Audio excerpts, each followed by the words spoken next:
everyone. We are going to get started. We have 2 action items this morning. The first is a resolution confirming Mayor Bliss's appointment of Michael Carey to the Housing Appeals Board. Is there a motion? So moved. Support. Moved and supported. Mr. Carey is a former member who has waited the necessary 12-month period before continuing service on the board. Are there any comments or questions? Hearing none, all in favor? Aye. Any opposed? It carries. Second action item for this morning is a resolution confirming Mayor Bliss's appointment of Zachary Verhulst to the West Side Corridor Improvement Authority. Is there a motion? So moved. Support. Moved and supported. Mr. Verhulst is a business owner or has a business interest in the area. Is there additional comment or question on this appointment? I'll just add, thankful for the work that the West Side CAA does, and Mr. Verholst is investing in a business that's been underutilized and pretty blighted for quite some time. So excited to see that have some new life in it. Great. All in favor? Aye. Any opposed? It carries. Our last agenda item for this morning is an opportunity to review or comment on our current board or commission vacancy list. I will note that we have 2 resignations on our regular meeting agenda this afternoon. One is a resignation from the Community Relations Commission, and the second is a resignation from the Vital Streets Oversight Commission. So we'll have 2 additional vacancies upcoming.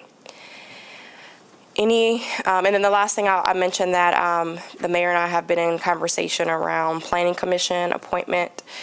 So that continues. And I know I've received a few communications about interest in the Community Relations Commission. I think they've begun thinking about how to fill that board. Any other comments or questions on our vacancy list? Okay. Hearing none, we will adjourn at 8:04 and come back next week or next month to talk more. Thank you.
morning, everyone. We'll call the fiscal committee to order here at 8:30. First item on the agenda this morning is a resolution recognizing Hope for Single Moms as a local civic organization. So moved. Support. Moved and supported. And do we have anybody that wants to? A fairly routine item here. Our office has been involved and in contact with the Hope for Single Moms nonprofit local civic organization. They were unable to have anyone attend this meeting, but needed the approval today as they have an event coming up at the end of summer. Very good. Colleagues, any questions? All right, hearing none, those in favor? Aye. Opposed, same sign. Motion carries. Item 2 is a resolution to approve an agreement with Seating Justice Grand Rapids in the amount of $711,364.18 to serve underserved communities, invest in business development, facilitate employment opportunities, and provide grants to the local community in accordance with the city's social equity policy. So moved. Mr. Chair, I'll need to abstain from this Okay, vote. then I will support, and we will turn it over to Mr. Davis. Good morning, sir. Good morning. So as the title indicates, this is an item that is to allocate or to give $711,364 to Seating Justice. As you all know, Seating Justice is a nonprofit that the city was a part of creating as part of our social equity policy. The Seating Justice organization is now officially a 501c3. They now have their bank account. They are ready to move forward and do the work for which they were created to do. So we're asking for this allocation to do that. President Jones of Seating Justice is here as well if you have any questions. Very good. And I just, as a reminder for the public, where the source of these funds is from where? The source of these funds, I'm going to defer to Molly. She can explain it better than I can. For this particular tranche, that's related to those transfer payments for our, from the cannabis industry when they violate the terms of the social equity commitment, correct? Yeah. And then we also committed $50,000 annually for 3 years of our budget. So you'll recall, well, it's actually communicated in this item, the city manager under his authority committed $100,000 to Seating Justice so they could start their work. So of the $150 we had reserved in fund balance, $100,000 of that has been used. So now we're going to put this $711,000 to use. All right, Yep. very good. Any questions? All right. Seeing none, those in favor? Aye. Opposed, same sign? None? Motion carries. Thank you. Thank you. Item 3 is a resolution allocating $13,532.08 of GVSU's Belknap Property Voluntary Payment Funds to the neighbors of Belknap Lookout for community benefits. So moved. Support? I'll give Commissioner Isasi just 1 second here to get back out.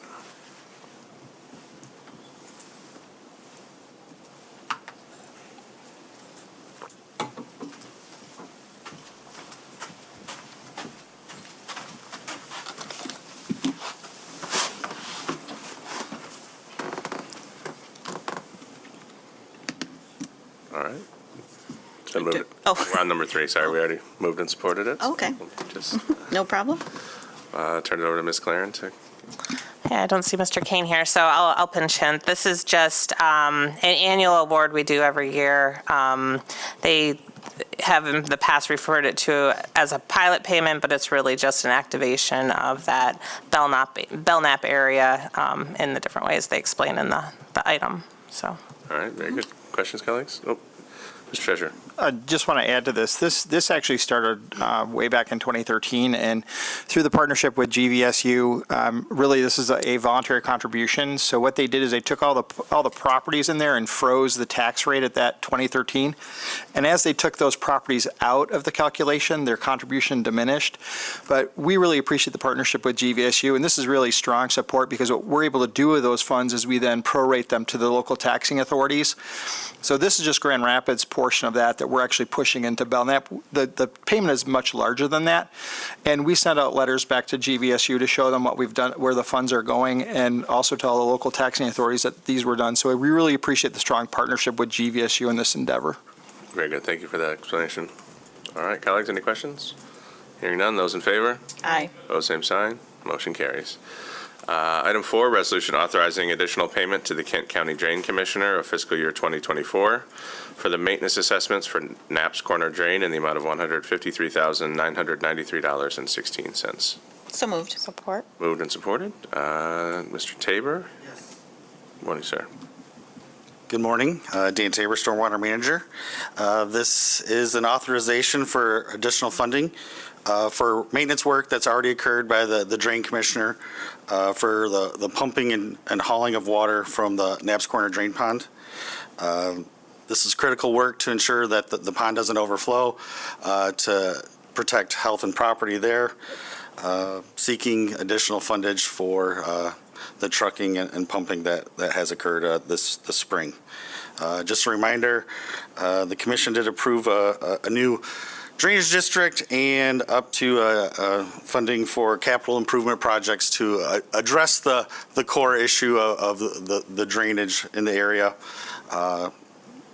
Engineering, ESD, Kent County Drain Commission has gone over a feasibility study recently as we're proceeding into a permanent design this fall and winter with the hopes of construction starting spring of '25 on a capital project to address this pond scenario so we don't have to continue this pumping and hauling. So seeking those additional monies there to pay for the drain work that has occurred. So. Very good. Colleagues, questions for Mr. Tabor? All right, hearing none. Those in favor? Aye. Opposed, same sign. Motion carries. Thank you. Thank you, sir. Item 6, resolution approving execution of a contract with Arbor Circle for implementation of a community-based mental health. Oh, I'm sorry, I skipped one here. Resolution to approve a contract extension in the amount of $75,000 for the Johnson Center for Philanthropy for program evaluation services in support of the city's participatory budgeting projects. Well, this one is, Hold on one second. sorry. So moved. Moved and supported. Mr. Matthews. This one is somewhat related to number 6. One of our commitments in the participatory budgeting process is to ensure that we're measuring the impact of the projects that were brought forth. As you see, number 6, we're going to be bringing forward another one of those contracts. That leaves us one more to go that's presently under review. Johnson Center is uniquely positioned to be able to provide that service. They've been doing it for nonprofits for years, and this is just a continuation of what we've done over the past 12 months. Very good. Colleagues, questions? No, good morning. Morning. So I understand this work already began. Is there anything that you can share with us now, particularly around what direction you all are heading and how you intend to measure the impact of this project, this initiative? Well, so there's measurement of participatory budgeting, and then there's measurement of the individual projects that were brought forth. So a primary part of their job is to go in, come alongside each one of these organizations at the beginning of the process. So we make an introduction at the beginning of the process where they go in and effectively consult with those organizations on how they're measuring impact, which has been a great value for some of these organizations that otherwise wouldn't have access to that kind of consultation. So they come up with measures, they come up with how they're going to measure them. In some cases, they come up with a plan to do focus grouping with participants, and then they'll come in on the back end and help them actually do that measurement at the appropriate time. So the work that they've done over the first year is mostly effectively that initial consultation, and then this year they'll start doing the actual measurement and help them with that. So this is not evaluating our process and the efficacy of kind of what we control as a city as we led the participatory budget process. This is helping the folks we awarded or granted funds to evaluate their work. Correct. Okay. Okay, thank you. Any other questions? Those in favor? Aye. Opposed, same sign. Motion carries. Item 6, resolution approving execution of a contract with Arbor Circle for implementation of community-based mental health and wellness initiative in the Second Ward in the amount of $350,000. So moved. Moved and supported. Okay. So this is the largest of the Second Ward projects that were voted on in participatory budgeting. This is a coalition of organizations with Arbor Circle as the fiduciary. They're going to be providing a variety of services related to mental health in the Second Ward. Very good. Questions, colleagues? All right, hearing none. Those in favor? Aye. Opposed, same sign. Motion carries. Item 7, resolution approving 2 change orders to the contract between High Street IT Solutions LLC and the City of Grand Rapids not to exceed amount of $2,400,000. So moved. Support. It's been moved and supported. Ms. Claren. Good morning, Commissioners. This item is basically doing a reset on where we're at with our ERP project. We've been in this project for about a year.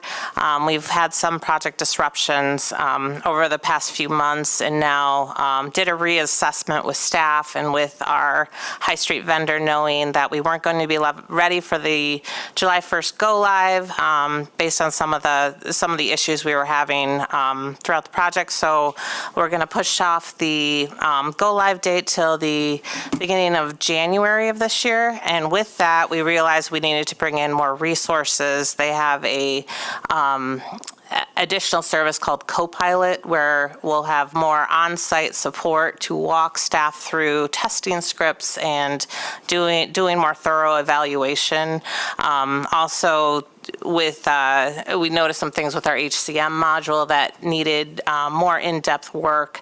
We have complex union contracts. We didn't anticipate that when we were formulating the original contract. At the time, it's one of those, you only know what you know at the time you're doing it, but absence plans, for instance, we have very nuanced language in each of our union contracts that requires special setups with our time and labor system. So that's another thing.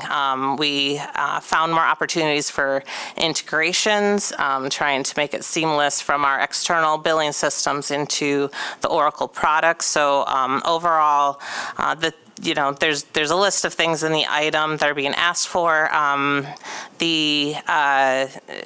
the end of the memo, you'll see a link to our ERP website. This has been up all year. I don't know if there's awareness for it to the public or the commission as a body, but you're free to go there. You'll see communications we've had to staff over the year, our timeline, who's on the project, of city staff in case anyone does have a question about what's going on in the various areas. But and then as far as our project governance goes, this started with feedback from our City of Grand Rapids staff, came up through our project governance structure, which included our steering committee, working hand in hand with our vendor.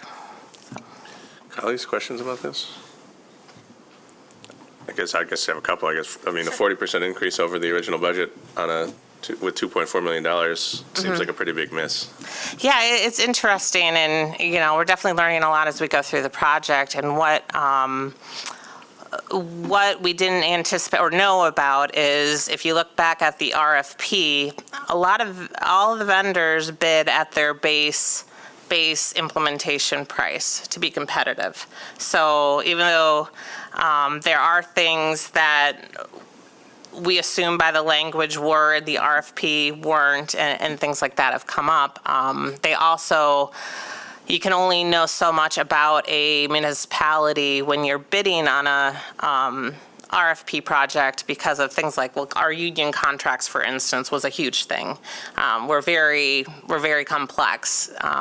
So to fit into the Oracle project, they realize they have to do additional build, things like that. So it's not unusual. If you look at the average price of an ERP implementation, it's between $7 and $10 million for most municipalities using our grade of vendor. If we were with an SAP, for instance, we'd be probably paying at least $12 million. We kind of have a middle market vendor helping us with Oracle. So I know I had a little bit of heartburn over it, but then when I looked at the average price over multiple municipalities, we are still within range. So. But we originally budgeted $6 million for this. Yes, but that included, that $6 million was over 5 years and included managed services. So I can give you more breakdown of what that $6 million we originally approved comprised of. The implementation part was only $3.8 million. So really, 3.8 million, we're adding 2.4 million to that. So I can show you the breakdown. It was in the original item from last year. So I can pull that if you guys would like to see how the money is all being And where's this getting funded from again? ARPA. We're using our ARPA allocation, so. Colleagues, any questions? Can you remind us how long we expect to use this system without any additional large investments of updated? Absolutely. Working it? That's one of the great things about the new model is typically with ERPs, well, at least we experienced in the past, you'd have to go through, you would be stable for 2 to 3 years and then have to keep up with upgrades. One of the problems with our last product is our vendor never aligned with keeping us up to date with upgrades to their product, and then they discontinued developing it. So we got stagnant with our current ERP. With Oracle Fusion, they actually do, I would say, smaller upgrades, less disruption, but quarterly. So that's one of the reasons we have a 5-year managed service onto our contract that we originally adopted last year. Is they're there to help us through these smaller incremental upgrades or updates that aren't such a monumental lift. It's developing as you go. So it's a more probably practical way. I hope to never do this again in my career, just because it is well, right, guys? Like, it's a lot of work. So the idea is we chose a really good ERP software, and they have I actually like this about them, that they keep developing their project as they use it, and they make it easier on the municipality to keep up with them for all these upgrades and stuff, just from their methodology of every quarterly we're going to put in some patches, things like that, instead of waiting, backlogging it for a few years and then lift everybody up. So yeah. So after 5 years, tell us what that transition looks like. We could either extend with High Street for continued managed services, or we have 2 system administrators on staff in the Fiscal Services Department that are learning the background of Oracle Fusion that might be able to take over that hand-holding work to get us to keep us up with these upgrades. So we're learning through it right now to see if we can take it over. Very good. Any other questions? All right, those in favor? Aye. Opposed, same sign. Motion carries. Item 8, resolution confirming Uptown Business Improvement District Special Assessment Roll 8786. So moved. Support. Moved and supported. Our assessor, good morning. Good morning, I'm Paula Jastifer, I'm the city assessor. And this resolution is to confirm the special assessment role for the Uptown Business Improvement District. This plan was approved back in 2022, so this is the 3rd year of the 3-year plan.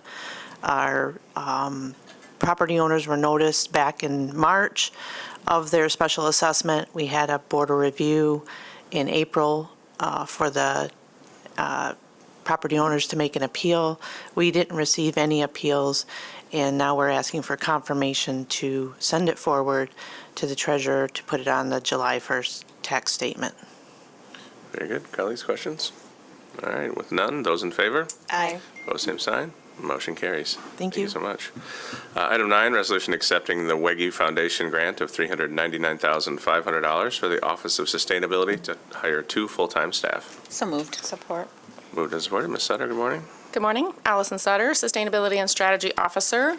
The Wege Foundation has graciously awarded our office, as mentioned, just shy of $400,000 grant. It's a 3-year grant intended to support bringing on some staff for the Office of Sustainability. The first is a classification of Administrative Aid 1. That person will be focused on education and engagement around climate change and environmental justice topics. A lot of the work that we do has a pretty significant significant amount of engagement with our community as well as other departments, educational institutions. So this grant will fund 3 full years for that position. The second position is an Administrative Analyst 1, which will be an energy and carbon specialist. That person will be focused on primarily our municipal operations. We spend $7.5 million per year on electricity alone. So allowing that person to really focus on implementing energy efficiency, continuing help with solar projects, and other energy and carbon-related projects for our municipalities. This grant covers 1 year for that position. I also have received verbal confirmation from Michigan Department of Environment, Great Lakes, and Energy that they will also be awarding funding for a little over 1 year for that position as well. We just didn't receive the formal award letter in time for this particular meeting. So this grant will fund that, but I did want to note that that second position has some additional funding with another grant that should be on the agenda in a July meeting. Very good. Colleagues, questions? All right, hearing none, those in favor? Aye. Opposed, same sign. Motion carries. Item 10, resolution authorizing contract and payments not to exceed $250,000 to 3 Degrees and Soul Systems for the purchase of 23,000 megawatt hours per year of renewable energy credits for 2024 and 2025. So moved. Support. Moved and supported. All right, thanks. So this is pretty exciting. As you all know, we have 100% renewable energy goal for our municipal electricity consumption. We've had that goal on the books since about 2008. The original goal deadline was by the end of fiscal year 25. We currently are at 48% of our electricity consumption through calendar year 23 was based on renewable energy sources. As a part of the fiscal year 24 budget that you approved last year, you approved $250,000 in support of purchasing renewable energy credits as a short-term strategy while we're continuing to explore and making movement and progress on Butterworth Solar and other projects, as well as allowing time for Consumers Energy's commitments as they continue to ramp up their renewables. The amount of our kind of purchase of renewable energy credits over the long term will be decreasing. So we have the opportunity to bring on Foresight, which is a company based here out of Grand Rapids, Michigan. Adam Lohman is here with me in the audience today as one of the consultants that worked with us in terms of sending out bids to vendors. They do this type of work on behalf of Perigo and Miller Knoll and other organizations, so a lot of expertise around helping assess renewable energy credits. The main factors that we looked at and discussed when looking at vendors were, of course, price, any supplier diversity status that they had, their location of their organization, and most importantly, the location of where the solar is being produced. So whether it's wind or energy, that could be produced in Texas, that could be produced in the Midwest, or produced in Michigan.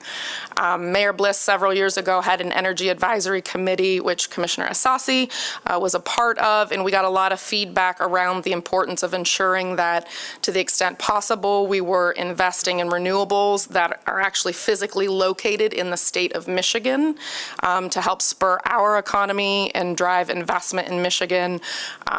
Oftentimes, the Michigan investments are more expensive than those that already exist in states like Texas and other places.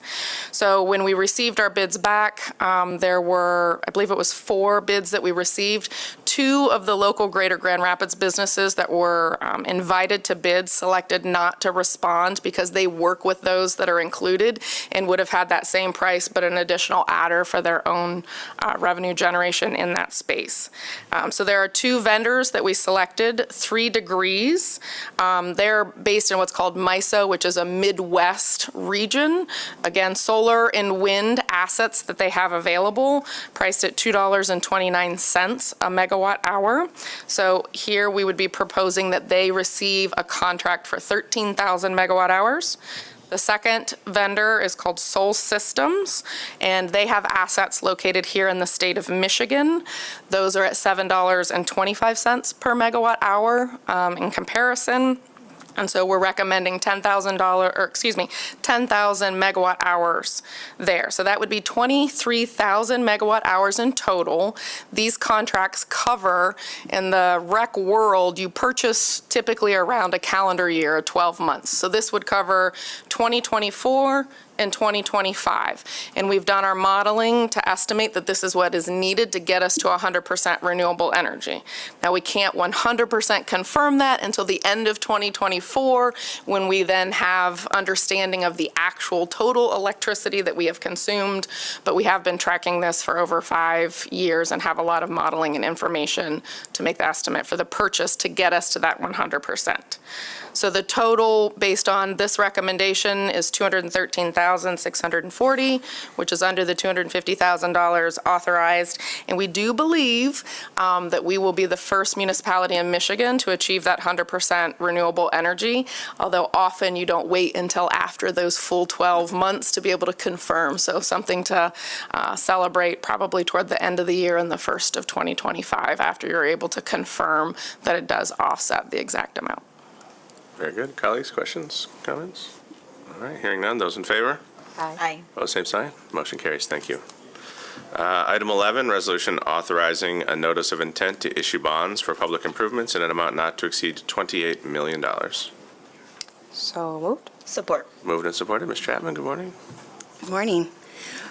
Before you is the resolution to put the notice of intent in the Grand Rapids Press to issue bonds. We would use the bonds for the chiller at Griff's Ice House at Belknap Park, which you heard at the last meeting.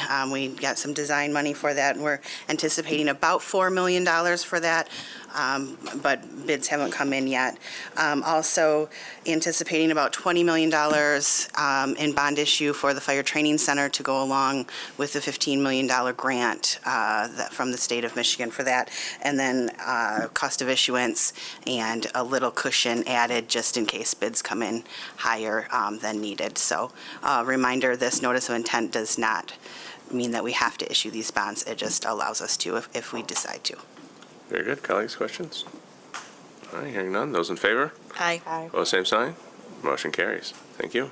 Item 12, salary ordinance, amending section 4.2 of ordinance 2022-33, range change for equipment maintenance supervisor. So moved. Support. It's been moved and supported. Good morning, everyone. My name is Michelle Eddy, the Assistant HR Director.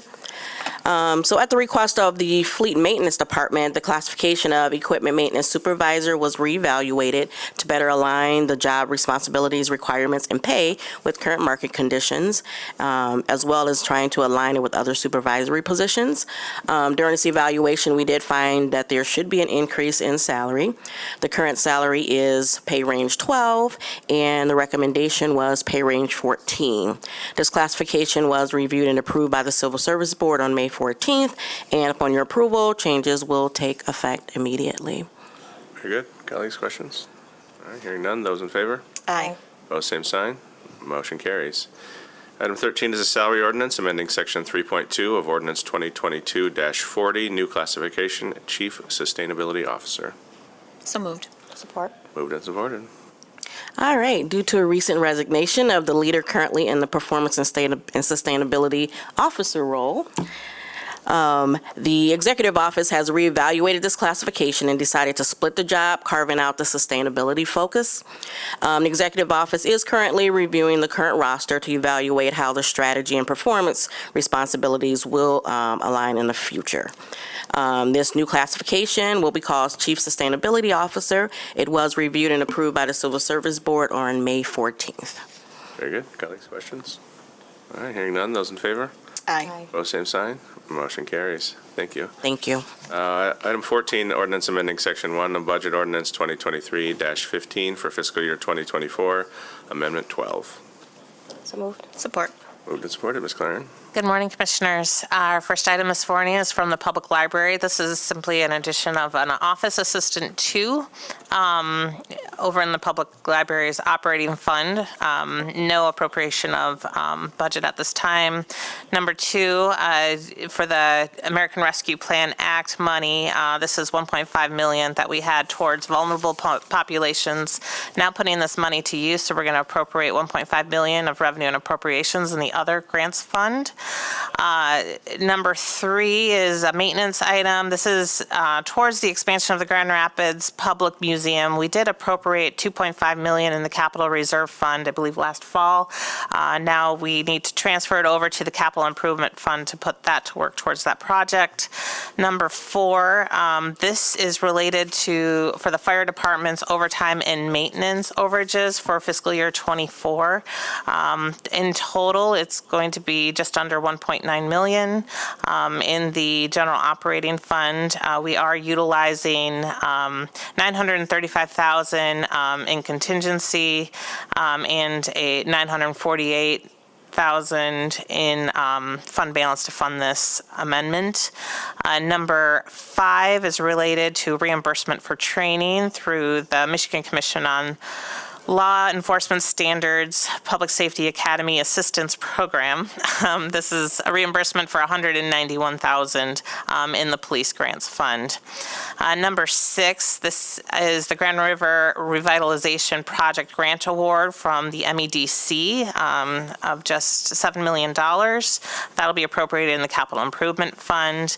Number 7 is related to the bond issuance we had for Scribner Avenue, as well as the amphitheater, appropriating some of those bond proceeds, getting them to work. So appropriating just under $21 million in the capital improvement bonds fund for the amphitheater, and then just under $62 million into the capital improvement bond fund related to Scribner, which is our public works facility that we're currently building. Number 8, we discussed the $75,000 related to the Johnson Center for evaluation of participatory budgeting. That's $75,000 in the general operating fund. And then finally, for the police department for the fiscal year 24 overages, again, just addressing overages in staffing, training, equipment, including a medical grade refrigerator to store evidence. This is going to amount to $350,000 in appropriations for the Police Department General Operating Fund being funded by fund balance. Our contingent balance is fully spent now and is at 0. So. Very good. Colleagues, questions? All right, hearing none. Those in favor? Aye. Opposed, same sign. Motion carries. Item 15 is our bid list resolution for June 4, 2024. So moved. Support. Moved and supported. Colleagues, questions on any of these items? All right, hearing none. Those in favor? Aye. Opposed, same sign. Motion carries. Item 16, report of bond sales, $72,770,000 of Series 2024 capital improvement bonds for Scribner and Amphitheater. So moved. Support. Moved and supported. Ms. Chapman's back. Good morning again. Yes. We did really well in the market with this bond. We've been told that, the Grand Rapids name is a really strong name in the market. We were almost 4 times oversubscribed, about 3.8. So we did really well. Came in with all-in interest cost of about 4.1%. And next week, Tuesday, we will be receiving almost the $80.5 million in proceeds and premium. All of the information is attached in your packet. Interest rates, payment schedules, sources and uses of funds. If anybody has any questions, I'm happy to take any, but we did really well. Great to hear. Colleagues, any questions? All right, hearing none. Those in favor? Aye. Opposed, same sign. Motion carries. Item 17 is our comptroller's warrant report for the period May 8th, 2024 through May 21st, 2024. Mr. Comptroller. Good morning, Commissioners. For the period reference, we released cash payments, of $17.6 million. That amount includes approximately $5.1 million for our employee payroll expense and $1.56 million for income tax warrants. In terms of quantity, we released 6,270 income tax refunds and 958 checks and electronic payments. the details of which are included in the tables in the following pages for the payments greater than $20,000. Also, we have our April fiscal year-to-date funds report. This report provides a high-level summary of some of the drivers behind revenues and expenditures in city funds, particularly the funds that account for the bulk of our financial activity. We make this report available to the public on the city's website, specifically the City Comptroller website, and it's a great way to check in from time to time and just learn a bit more about some of the things that contribute to some of the key financial activities across the city. And then lastly, we also have our April fiscal year-to-date travel report. This report details travel spend by city department. And through April, which is the first 10 months of the fiscal year, the report's showing that we spent $1.42 million on a total budget of $2.9 million, or about 48% of the overall budget that we have for those types of expenses. And that concludes the reports that I have for you this morning. Very good. Mr. Clerk? Just a point of clarification on item number 16, there shouldn't have been a vote. That's just a report. So that'll be on the report of officers tonight. So so if you don't, it won't be on consent. It'll be in the, that was just a report. Didn't need a vote. Very good. I didn't catch that as we were going through. Yeah, you're good. Thank you. Any questions for the comptroller? All right, with that report will be received and filed. And we'll move to our final item, which is the treasurer's report for the period May 7, 2024 through May 21, 2024. Mr. Treasurer. Good morning, Commissioners. With our report today, we put a little bit of different flavor in there. We're kind of showing you the sources and uses of funds where we have the cash flows coming in and out of the city. As you would expect, July and August are the largest inflows into our office because of the property tax season. Also, in August, it's our largest outflow because our turnaround. We have to then fund those or send those out to the local taxing authorities. But during that time frame, we do invest those funds on behalf of those organizations and actually earning them a substantial rate of interest that we can actually pass back to them. So last year, we passed back over $200,000 of interest earnings. And we think of it this way. It's as if our taxes were automatically going to the public schools or the Kent County folks. They would be investing it as well. We do that for them in the meantime. So we put their money to work as quickly as we get it. But with everything that we have, we then look at those cash flows and we plan out how we're going to place our investments. A lot of our investments are placed in timing where we want to mature an investment the day before payroll. So we have funds to cover payroll, or a couple days before a bond issue is we have to pay at the end of the month. So we time those out and we place those in various investments. Right now, we do have a substantial amount of money, though, that is in the short term as we're waiting for some of these projects to launch and spend down happens. But we also are positioned at a good point because rates are high. What we're doing is this is still a very historically odd yield curve. Once that normalizes, or as we see that normalization start to take place and rates come down, we'll start placing our money out further.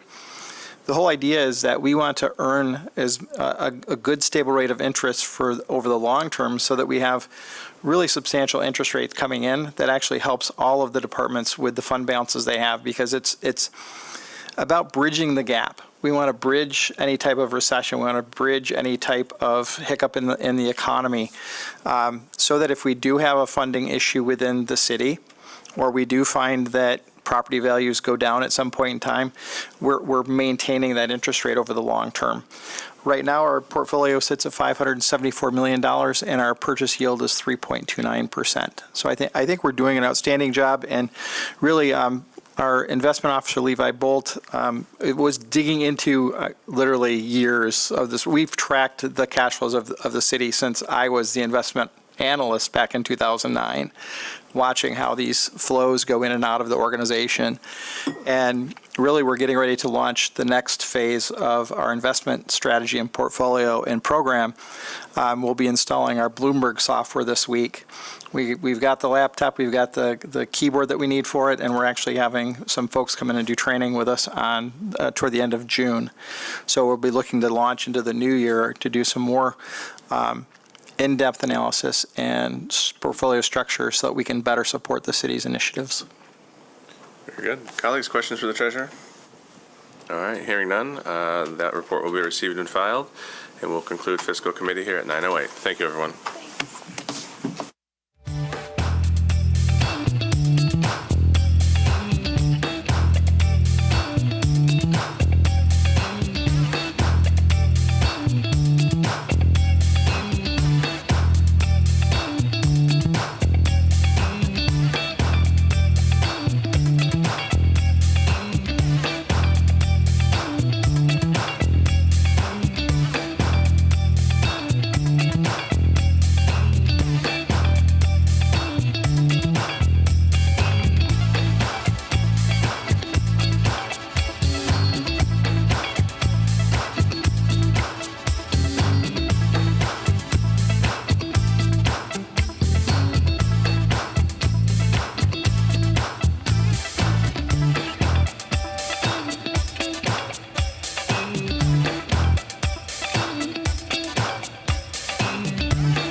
everybody. We're going to go ahead and get this Community Development Committee meeting underway. It is approximately 9:16.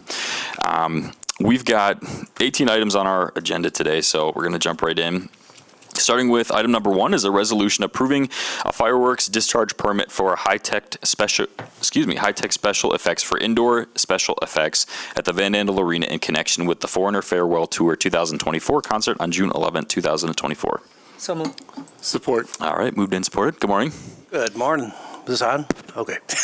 The green light was on. I couldn't hear myself. Yeah, they're going to start practicing rehearsals on Saturday, and then the concert's next week. So it's Styx and Foreigner. Great. So it should be smooth, but, you know, they're going to polish off the rough edges on rehearsals, and I'll be there for that. So Great. Thank you. Any questions, colleagues? No. All right. All those in favor say aye. Aye. Those opposed? That carries. Item number 2 is a resolution approving a fireworks discharge permit to Image SFX for indoor special effects at the Van Andel Arena in connection with a Day to Remember concert on June 15th, 2024. So moved. Support. All right. Moved and supported. okay, minor effects, couple flames, and couple comments. Love to hear it. Thanks. Any questions? No. All right, hearing none. All those in favor say aye. Aye. Those opposed? That carries. Resolution number 3 is a resolution approving a fireworks discharge permit for Arthur Rozzi Pyrotechnics in connection with the Grand Rapids fireworks event on Saturday, July 6, 2024. So moved. Support. All right, moved and supported. Okay, not so minor effects, but as you know, good outdoor display will be there from the time their explosives arrive until all clear. Great, thanks. Colleagues, any questions? All right, all those in favor say aye. Aye. Those opposed? That carries. Thank you. Thank you. Item number 4 is a resolution authorizing a memorandum of understanding with the Lower Grand River Organization of Watersheds for the promotion, communication, and education about the Lower Grand River Water Trail. So moved. Support. Moved and supported. Good morning. Good morning, Commissioners. This is a relatively simple agreement that essentially says that we, as the City of Grand Rapids organization, will continue to not only maintain and operate a number of boat launches that we have along the Grand River in our city, namely the Riverside Park and Canal Park, but we will commit to upgrading those over time. And as you are all well aware, we have a project that we highlighted as a part of our 2025 budget process, major improvements for Canal Park, one of them being accessible kayak launches at that location. So in partnership with a number of organizations across the extent of the Lower Grand River, from Portland, Michigan, all the way over to Grand Haven, Michigan, we are committing to work together to highlight these important assets along this important ecological water trail, if you will. Yeah, thanks. Any questions, colleagues? All right, hearing none. All those in favor say aye. Aye. Those opposed? That carries. Thank you. Item number 5 is a resolution setting July 16th, 2024 as the date to consider an ordinance rezoning 385 Leonard Street Northeast from the NOS, Neighborhood Office Service Zone District, to SD-PRD, which is Special Districts Planned Redevelopment District, to facilitate construction of a 5-story apartment building with up to 186 dwelling units. So moved. Support. Moved and supported. Good morning. Good morning. I'm Jonathan Overman with the Development Center, filling in for Director Turkelson this morning. This is a rezoning of a Sun Title property to facilitate a mixed-use development. Planning Commission has considered this and unanimously agreed to the rezoning for this 186 dwelling unit property. Great, thank you. Any questions, colleagues? All right, hearing none. All those in favor say aye. Aye. Those opposed? That carries. Thank you. Item number 6 is a resolution scheduling a public hearing for July 16th, 2024 to consider the commemorative designation of the intersection of Henry Avenue and Logan Street as Cliff's Corner in honor of Reverend Dr. Clifton Rhodes Jr. So moved. Support. Moved and supported. Good morning, Commissioner. Good morning. So we have received a request from Messiah Missionary Baptist Church that is located at the southwest corner of Henry and Logan to commemoratively designate that intersection as Cliff's Corner. As the agenda item reads, that's in honor of the late Reverend Dr. Clifton Rhodes Jr., who served as pastor of that congregation for over 45 years prior to passing away in 2018. So the resolution before you sets the public hearing for this matter per your policy on commemorative street name designations for July 16th at your regular 2 p.m. meeting. Great, thank you. Any questions, colleagues? No, it's great to see this coming forward and being able to honor Dr. Rhodes. He was a bright light in our community. I knew that family well, and the churches, we all, there's 5 churches in this community that everybody went to, and that was one of them. So I'm grateful that this is happening and can't wait to see it. Yeah. Thank you, Commissioner, and likewise.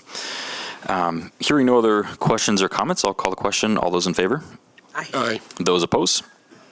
It carries. All right. Item number 7 is a resolution approving a grant application to the Michigan Department of Transportation Shared Streets and Spaces Program for the Leonard Street Northeast Mid-Block Pedestrian Hybrid Beacon Crossing Project. So move. Support. Moved and supported. Good morning. So this is a request to approve Mobile GR, the ability to submit a grant application to MDOT in the amount of $200,000 for their Shared Streets and Spaces Grant Program. MDOT requires commission approval and awareness prior to submitting the grant. So if awarded, the funds we intend to use will be used towards the installation of a pedestrian hybrid beacon on Leonard Street between Fuller Avenue and Carlton. This would be similar to the one on Monroe Street between City Hall and DeVos Place. So at this time, the total project costs are estimated to be $349,292. So if awarded the grant, Mobile GR would be responsible for the additional $149,292. And construction would be expected to begin in fiscal year 26. Great. Thank you. Any questions or comments, colleagues?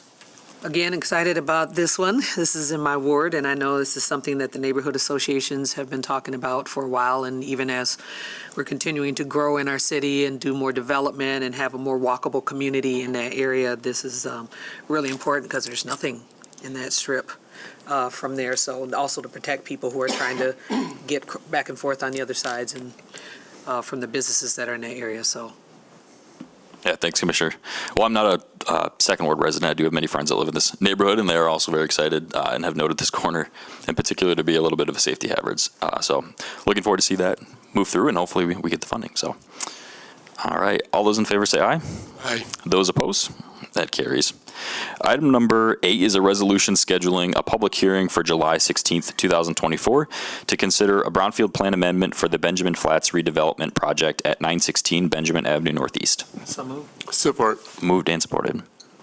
Good morning. This project comes recommended to you by the Brownfield Redevelopment Authority. It's a project that's been approved by the Planning Commission for special land use for multifamily development in this zone district. It's proposed as a 39-unit development on a property that currently has a vacant gathering hall that would be demolished. It's a $7.6 million project. The developer has a target of $1.2 million to contract with minority women-owned or micro-local subcontractors. It is also a project that is part of the city's RAP 2.0 grant program from the state and has been awarded $960,000. The project is taking advantage of the housing development activities under the Brownfield Redevelopment Finance Act, and the plan includes $4.6 million of eligible costs that could be reimbursed over a period of 30 years.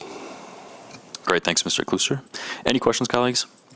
Looks like there's a win for the Second Ward this morning. All right. Hearing nothing else, all those in favor say aye. Aye. And those opposed? That carries. Item number 9 is a resolution approving and authorizing execution and delivery of one or more quitclaim deeds to the Grand Rapids Housing Commission for the purposes of clarifying property ownership of 6 parcels and facilitating the sale and conveyance of the properties by the Grand Rapids Housing Commission. So move. Support. Moved and supported. So this is a bit of a cleanup item. The Grand Rapids Housing Commission, when it was originally created, was a department of the city. In 1997, it was separated as a separate public body corporate via ordinance 97-36. The Housing Commission acquired these 6 parcels, which are enumerated in the memo, when it was a department of the city. And so the deeds that vested title in the Housing Commission list the grantee as the City of Grand Rapids acting through its Housing Commission. And so as part of a pending sale, the title company has indicated that they will require cleanup of that title issue. And so the fix there is to issue a quitclaim deed from the city to the Housing Commission. Because that was identified for the property that's pending sale, the Housing Commission also looked through its records and identified 5 additional properties, and so the recommendation is to clean up all of those at the same time so we don't have to come back in the future when there are other sales. And so this would authorize the mayor to sign 6 quitclaim deeds to clarify the ownership of those properties. Great, thank you. Any questions or comments, colleagues, on this one? Hearing none, all those in favor say aye. Aye. Those opposed? That carries. Item number 10 is a resolution approving an option agreement and the eventual sale of 1301 Logan Street Southeast pursuant to City Commission Policy 900-63. So move. Support. Moved and supported. Again, standard item here, approving an option agreement, and then if the applicant proceeds with the project, submits a building permit, we would convey the property. The property is at 1301 Logan, and the project proposed is to construct a duplex at an estimated cost of $550,000. This applicant has acquired 2 properties previously that are owned by the State Land Bank and has building permits that are ready to issue for those projects, which is where we want to see them progress to before we'll convey additional properties. Great, thanks. Any questions, colleagues? All right, all those in favor say aye. Aye. Those opposed? That carries. Item number 11 is a resolution approving extensions to contracts and an increase of $950,000 for utility improvement at various locations, contract 2021 for a total not to exceed $2,850,000. So moved. Support. Moved and supported.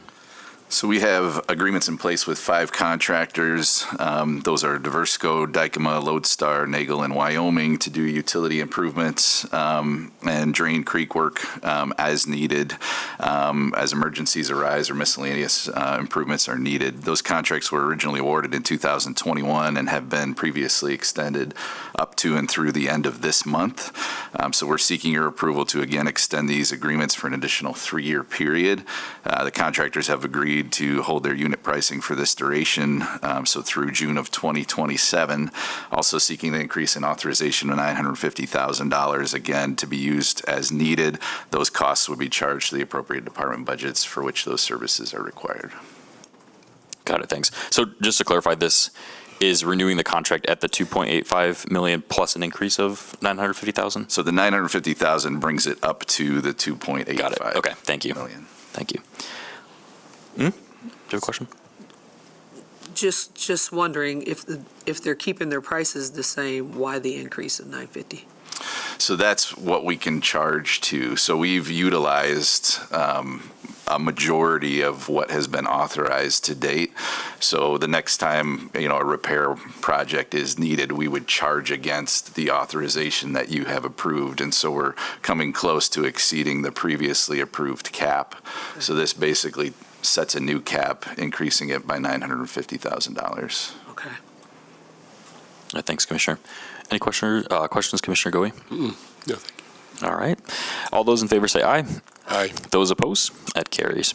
Item number 12 is a resolution awarding a contract with SPS Pro Plumbing LLC for the replacement of lead service lines at various locations. Contract 2024-1 in the amount of $3,338,848 with the total project cost not to exceed $4,054,900. So moved.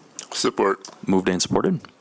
So this is the first of 2 lead service line replacement contracts that are on your agenda today, being supported with the state's Drinking Water Revolving Fund program. This project in particular consists of 505 lead service line replacements at various locations that we are planning in coordination with some Vital Streets resurfacing projects. SPS Pro Plumbing was the low bidder in that amount of $3,338,848, which was under the engineer's estimate of about $3.7 million. So seeking your approval of the award to SPS with that total not to exceed amount of $4,054,900. Funding for that will come from the Water System Fund, as well as the DWSRF program, with an anticipated principal forgiveness amount of $1,834,000 through that program. Work is anticipated to begin this summer and be completed by fall of 2025. Okay, thank you. Any questions, colleagues? Yes, I was wondering, when I read these proposals, and I see in this one and the following one, a statement that reads, due to grant funding requirements, the bid discount program could not be utilized for the purpose of awarding the project. However, this particular vendor and the next one will be subcontracting a total amount of $379. Whatever the amount is. Right. Help me understand, what does that mean? What are they going to be subcontracting, and how will they try to utilize our equity programs and meetings of our city's commitment to equity in their project? Sure. So the city's bid discount program is utilized when local funds are involved, but commonly when there are grant funds, we have to award to the lowest bidder. So the bid discount program actually allows you to look at a discounted bid. So you may be awarding to someone who on paper is not the lowest bidder, but because they're utilizing our incentive program, it reduces that number by a set amount. So in this case, since grant funds are involved, we cannot utilize that. However, we always list what the subcontracted amount would be. And commonly for lead service line replacement projects, it's going to include restoration. So in the cases where they're cutting in the road, which is a lot of these, they'll have a subcontractor to do the asphalt pavement restoration, or if they're cutting the sidewalk, they'll have a concrete subcontractor to replace the sidewalk. Some of these are private side only, meaning they're from the curb box to the home, and they're subsequently in the yard of residents' homes, and so they may not need to sub out anything for that. And so we list this just so there's an awareness of what is being subcontracted. We certainly always encourage contractors to utilize our MLBE program, regardless of whether the funding allows for a discount or not. Those MLBE subs are listed on our website, and we make contractors aware of that. But typically, they're going to go to who provides the lowest bid so they can be most competitive, as well as who's most available. And there's a lack of availability right now. Everybody is very, very busy, so they may not get as many quotes as they would like in slower seasons. So these kinds of projects are all funded through grant funding then? This one in particular is utilizing the state's drinking water revolving fund, and so that offers basically a loan to complete the project, but also in cases like this with lead service line replacements, offers some principal forgiveness, so you're essentially being reimbursed a portion of the project through the state. And then it is the company, the vendor, who makes the decision that, or announces that they will be using a portion of that for subcontracting and potentially utilizing our MBEs and WBEs and MLBs. Right. It's basically how they approach to bid the project in terms of determining what subs they need, what they can perform in-house, what they can't, and who they're partnering with to complete the project. And will we know if they are utilizing our equity commitment as a city, even though we're not requiring them to do that? We know, we know who their subs are because those subs have to be pre-qualified with us as well, and so they're required to provide that information to us, and so we have that information. Okay. Yeah, good question, colleagues, and thank you for the information. Hearing no other questions, I'll call the question on this one. All those in favor say aye. Aye. Those opposed? That carries. And then similarly, item number 13 is a resolution awarding a contract with Groundhog Landscaping and Excavating, LLC, for the replacement of lead service lines at various locations, contract 2024-2, in the amount of $3,850,300, with a total project cost not to exceed $4,612,200. So move. Support. All right, moved and supported. So this contract involves 460 lead service line replacements. Contract 1 that you just approved was more widely spread throughout the city. Contract 2, this contract is more heavily concentrated in the southeast and southwest quadrants. Groundhog submitted the low bid of $3,850,300, which was over the engineer's estimate of about $3.6 million. So asking for your approval of again to Groundhog, the low bidder, with that total not to exceed amount of $4,612,200 coming from the Water System Fund as well as the DWSRF program. This one anticipated to receive principal forgiveness in the amount of $2,092,000. Great, thank you. Any questions on this one, colleagues? All right, hearing none. All those in favor say aye. Aye. Those opposed? That carries. Item number 14 is a resolution awarding a contract with Diversco Construction Company Incorporated for improvements to the water system at various locations in the amount of $1,475,624, with a total amount not to exceed $1,997,000. So move. Support. All right, moved and supported. So this project consists of various valve chambers and water main work that's called for in the Water Systems Comprehensive Master Plan as well as the Asset Management Plan. These items having reached the end of their useful life, it's time to replace the infrastructure. The work is generally located at the south end of the city in the 28th and 36th Street pressure district areas. Diversco provided the bid in the amount of $1,475,624, which was over the engineer's estimate of about $1.15 million. That overage, we believe, is in part due to the various sites. There's a lot of mobilizations required for this, so the contract requires additional coordination at each site, and it is specialty work. The Diversco will be utilizing a 3.8% MLB participation rate, this project being locally funded. So seeking your approval of that contract award to Diversco, and the total not to exceed expenditure amount of $1,997,000 will come from the Water System Fund. Great, thank you. Any questions or comments, colleagues? All right, hearing none. All those in favor say aye. Aye. Those opposed? That carries. Item number 15 is a resolution approving an increase to the professional services agreement with Clark Construction Company for construction of city facilities at 1500 Scribner in the amount of $9,311,779, with a total amount not to exceed $81,174,809. So move. Support. All right, moved and supported. So Commission has previously approved 5 bid packages, so I know you're very familiar with this project through our construction management firm, Clark, who's here with us today to relocate city services from 201 Market to the new 1500 Scribner campus. But this amendment before you today incorporates the final guaranteed maximum price for the project, so it encompasses all remaining bid packages.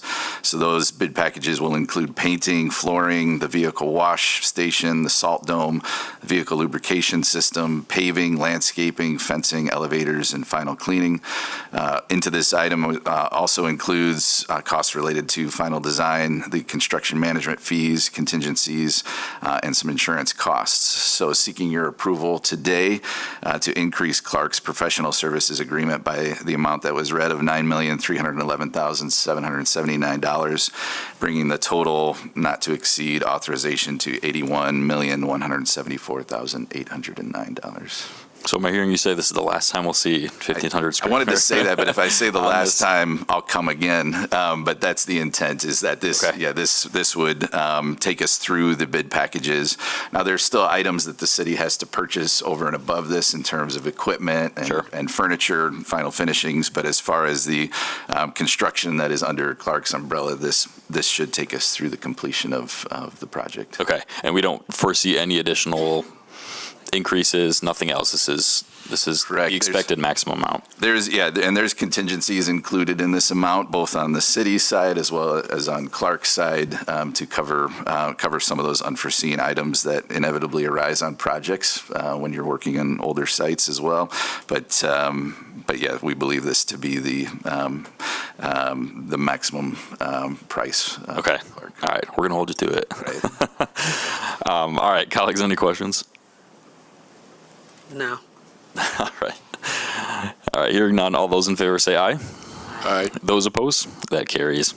Item number 16 is a resolution approving a cost-sharing agreement in the amount of $1,674,500 with Factory Yards Development LLC in connection with the reconstruction of Godfrey Avenue from Oxford Street to Chestnut and of Chestnut Street from 1,300 feet west of Godfrey Avenue to Godfrey Avenue. So move. Support. Moved and supported. So there's a significant project we're preparing for on Godfrey in terms of the sewer separation and water main improvements. And this cost-sharing agreement before you coordinates that project with the Factory Yards developer. It includes, in particular, the relocation of some of the city's existing street lighting facilities to allow the developer to coordinate some of the building improvements along the edge of their facility. Costs also are included to expedite the Godfrey Sewer and Water Main project between Oxford and Chestnut, so along their frontage, to fiscal year 2025. It also includes water main improvements to serve the development in Chestnut Street along the development's north side. So the current estimated project costs for everything related to this work along the right-of-way is $11,704,100. The developer's share of that, rolling in those items that I just mentioned, is $1,674,500. Authorization of the city's share of those costs will come to you at a future meeting when we bid this project, and those resources will come from the Vital Streets, water system, sewer system, and flood wall bond funds. So seeking your approval today, though, of this cost-sharing agreement with the Factory Yards development. Great, thanks. And could you maybe highlight just the kind of the timing and overlap with the existing work on Cesar Chavez? Because I know they're important investments and everybody's very excited about the outcome, but I know sometimes they cause a little heartburn in terms of disruption with businesses and things of that nature. Right, great question. So the work on Cesar Chavez is anticipated to end around the end of August. This work would not begin until the earliest this fall, so likely just after that point. Okay, that's great to hear. Any questions, colleagues? All right, all those in favor say aye. Aye. Those opposed? That carries. Item number 17 is a resolution approving an agreement with MDOT for the reconstruction of Valley Avenue from Fulton Street to Bridge Street and authorizing $2,824,504 for the total share of project costs. So move. Support. Moved and supported. This project will reconstruct Valley from Fulton to Bridge, including new curb and gutter, water main, storm sewer, rain gardens, ADA-compliant curb ramps, and 53 street trees. Off-street bike lanes will also be installed at the intersection of Lake Michigan and Valley Drive to help enhance cyclist movements through the existing roundabout that's already at that location. A $1,178,126 surface transportation program grant is supporting this project. So those federal funds are administered through MDOT, who will be bidding this project on July 12th. So the resolution before you enters into the agreement with MDOT, setting forth the terms and conditions of the work, and authorizes our local share of the project costs at $2,824,504. This project is also anticipated to receive reimbursement in the amount of $1,268,280 from the state's DWRF Water Infrastructure Fund to support the water main work. And the remaining project financing will come from the Water System Fund, Capital Improvement Fund, and Vital Streets Fund. Great, thanks. I know when Garfield was recently redone along that parallel to the same stretch, there was some concerns with the bowl vaults, which I know are part of Vital Streets, but curious if there's going to be any sort of difference in design, as I know, as important as they are for pedestrian safety, sometimes they can inhibit traffic turns and radiuses and things like that. So wondering if it'll be any different from what we've seen on Garfield. Yeah, so you're right. That is called for in the Vital Streets program in terms of narrowing the street, promotes traffic calming. It also reduces the crosswalk that pedestrians are out in the roadway. So this project, similar to that, will narrow the street. We'll have bulb outs, but that's something that we've shown in neighborhood meetings in terms of our engagement. We do analyze the turn movements to ensure that they can be made, but it does slow traffic down, and that's a good thing in terms of this being through a residential area. Yeah, agreed. And I think, at least from my conversations, the concern isn't necessarily with the bulb outs. I think people are very supportive of that, but just how wide it allows for two-way traffic to still flow in a safe manner. I know there's been some close calls on that corner on Garfield, so just curious. Any other questions, colleagues?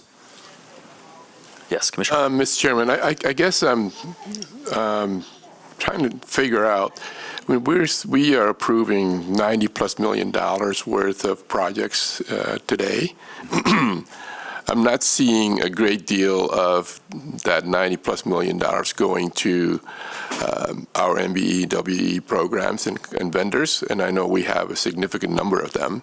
I understand some of the limitations that are here that we are dealing with, but I also heard on this particular project, Tim, that there is some federal funding involved. Do we know like how much that federal funding is?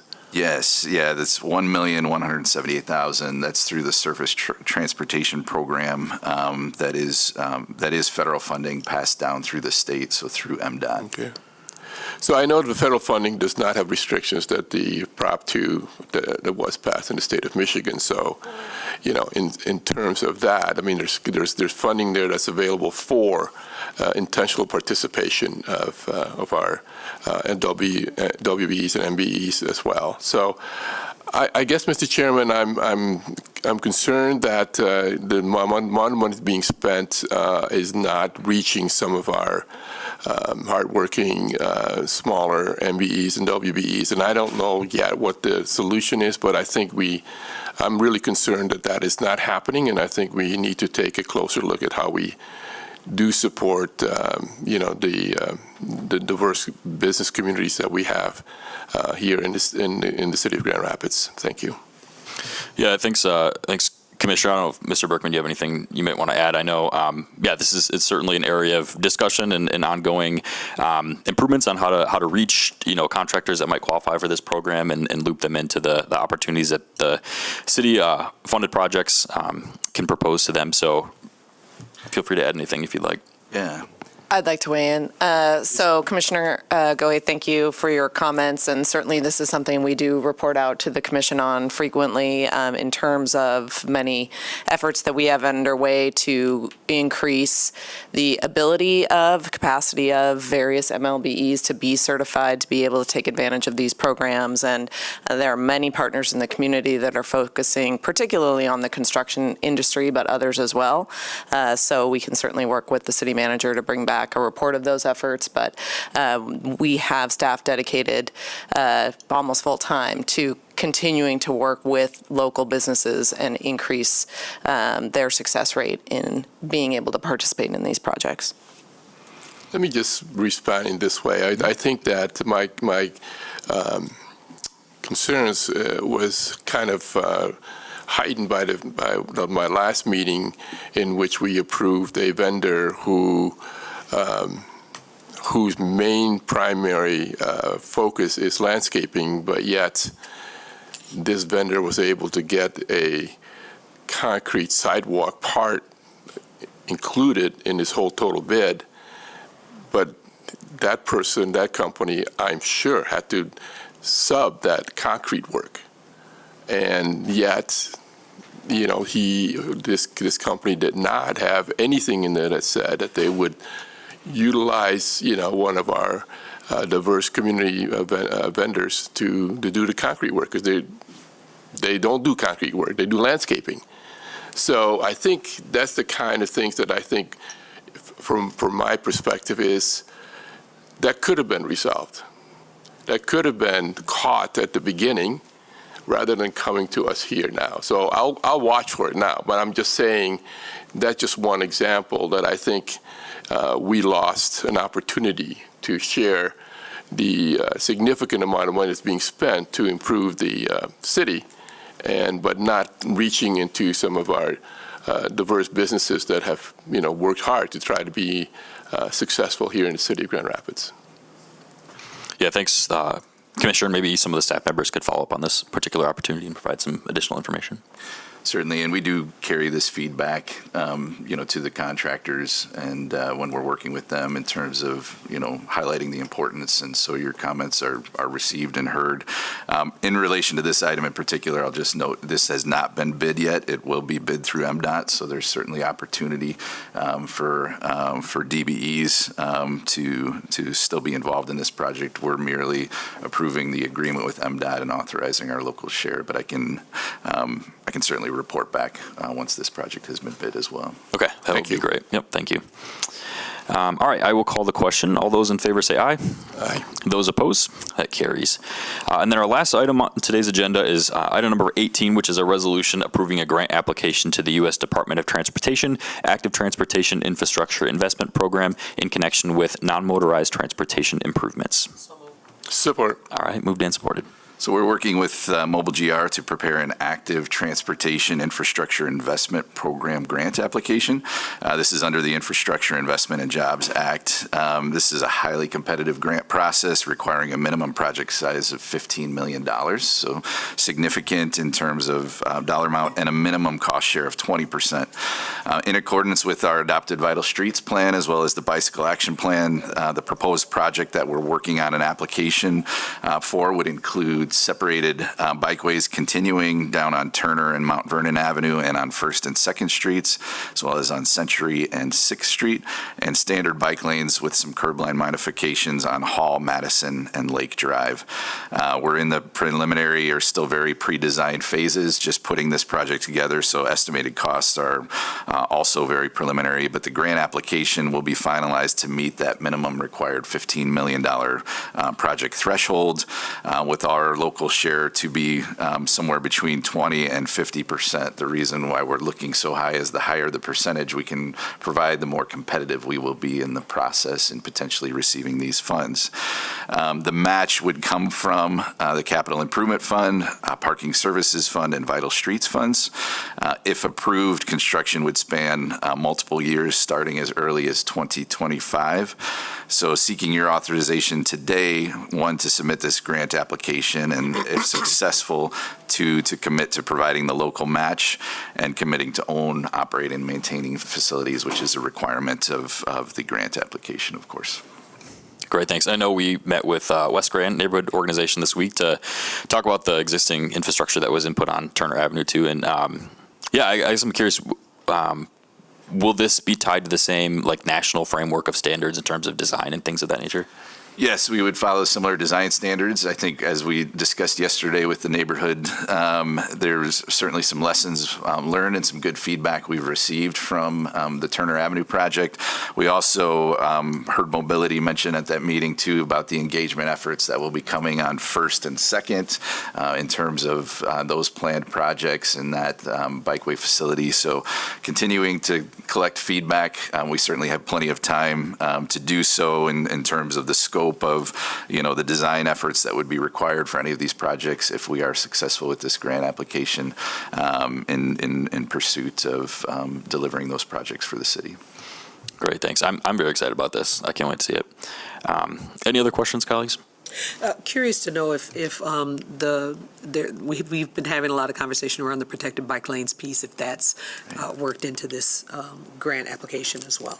Yes, absolutely. That's what it's looking for, are those kind of unique projects providing that separated bikeway infrastructure, and that's what's called out for in our bike action plan. Turner was the first of its kind for our community, but there is more of that called for in terms of specific corridors, not everywhere, but in terms of providing that level of facility.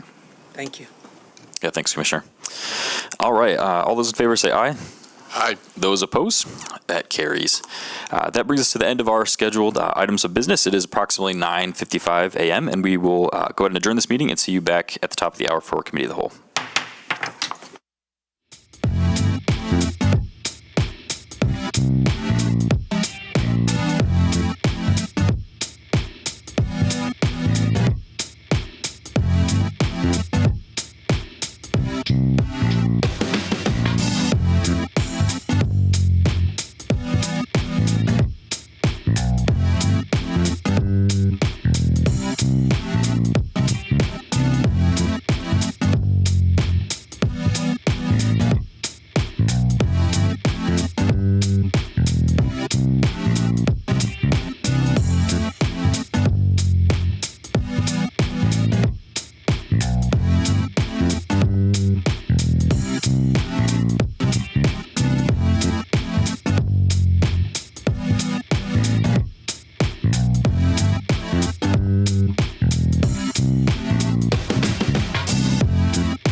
Ahead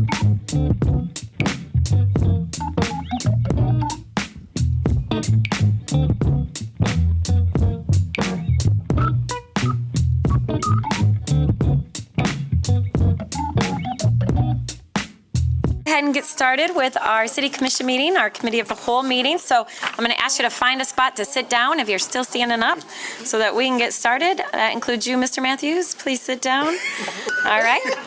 We're going to start with the first item.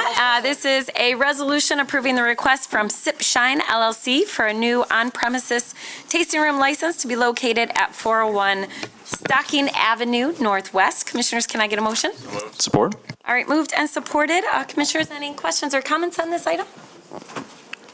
All right, seeing none, I'll call the question. All those in favor say aye. Aye. Those opposed? It carries. All right, next that will take us to a resolution revising the existing East Hills Social District to modify the location of the Commons area. Can I get a motion? Support. All right, moved and supported. City Clerk, you want to tell us anything about this item? Yeah, what they're looking at doing is in that area just to the west of the Greenwell, of expanding that into that courtyard area before, in front of that building that's there. So just expanding that, giving them a little more space. Yeah, the old DA Blodgett. Yeah. All right, Commissioners, any questions or comments? All right, all those in favor say aye. Aye. Those opposed? It carries. All right, next up, we'll take us to a resolution approving polling locations and early voting sites for our upcoming August primary election and fixing inspector pay for the early voting absentee voter counting board and precinct inspectors. Can I get a motion? So moved. All right, moved and supported. So Commissioners, we all know we have a primary coming up in just a couple months. And I'll turn to our city clerk to tell us about this item. Yeah, the only change that's in that we have is because of GRPS with their school closing or their school infrastructure changes. As we know, Stocking and East Leonard are going to be their first schools to close. But we are still going to be able to use East Leonard for voting because GRFD is going to be going, or Grand Rapids Fire Department is going to be going into there. So I confirmed with them that we can still go forward using East Leonard for voting. Stocking is going to be, once they close this week, Mr. Johnson said that they want to fully start shutting that building down. So I've been talking with some other churches and some others that are in that area. So this would be Precinct 11. For the August election, Precinct 11 is going to be sharing St. Mary's. They're both a lower turnout for August elections, and I'm working with some other options for the November election. But we'll be sending out a notice to everybody that's inside Precinct 11 and then giving them options, letting them know that they have about early voting and absentee voting to give them other options. So that's the only change. There's no changes in any of the pay that we approved in February. Great. And those notices will go out after today? Yes, correct. Okay. Commissioners, any questions or comments? All right, seeing none. All those in favor say aye. Aye. Those opposed? It carries. All right, next is a resolution approving an amendment to the Memorandum of Understanding between the Downtown Grand Rapids, Inc., Kendall College of Art and Design, Ferris University, and the City of Grand Rapids for the establishment of Art Price 2.0. Can I get a motion? Moved. Support. All right, moved and supported. I'll turn to Mr. Matthews for this item. This is a fairly routine item, just some adjustments to the agreement based on what the board and the organization have learned over the first year of the partnership. This is going to make it a little bit more efficient for them to be able to operate and make decisions. It really doesn't change otherwise any of the structure of the relationship. Great, thank you. City Manager, you serve on this board. Anything to add? Just expanding the board from 9 to 13 is one of the key outcomes of this. Yeah, thanks. All right, Commissioners, any questions or comments? All right, seeing none, I'll call the question. All those in favor say aye. Aye. Those opposed? It carries. I'll echo again our gratitude for the partnership with Grand Rapids, Inc., as well as Ferris. All right, that will take us to our next item. This is a resolution establishing an obsolete property rehabilitation district pursuant to PA 146 of 2000 for JV Enterprise, and this is located at 2037 Division Avenue. Can I get a motion? So moved. All right, moved and supported. Commissioners, we had a public hearing related to this item at our last meeting. I'll turn it over to Mr. Klusser to tell us about it and see if we have any additional questions.